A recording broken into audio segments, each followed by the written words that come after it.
really comes down to is the state trying to fit a federal program into the confines of what the state already had set up, and it just didn't work out. Dr. Avula, I'll let you address that. Well, from the moment Governor Ralph Northam brought in Dr. Danny Avula to run Virginia's vaccine distribution, Avula has stressed making the process fair and equitable. But on Tuesday morning, his efforts were no match for a disjointed vaccine rollout involving the federal government and states. Does this feel like a slap in the face to the process that you've designed here in Virginia?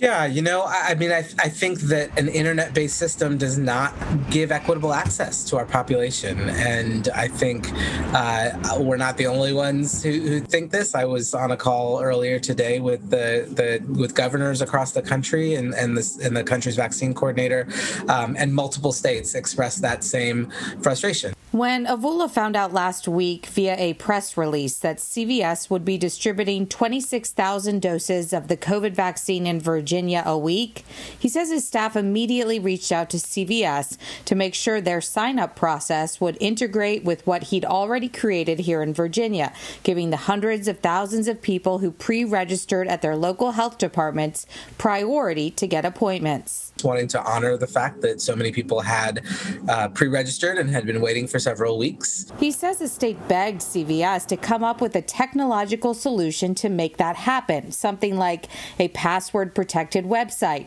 or early access for people who had pre-registered. The sense that we got in multiple conversations was that making those kinds of coding or technological changes was just not an option. And yet Avula says he held out hope until Monday night, which is when things got confusing for the public. CVS sent out a press release at around 7:30 that night telling people vaccine registration was getting pushed back from Tuesday to Thursday. Avula says the state was not informed about the release. Then early Tuesday morning, CVS did open up the site for anyone to register, which upset a lot of people who opted not to try to sign up because CVS said Monday night registration had been delayed. All appointments were booked within hours. Do you ever consider speaking to the public ahead of this and letting them know, hey, we really want to do this equitably, just like we've been trying to do through our local health districts?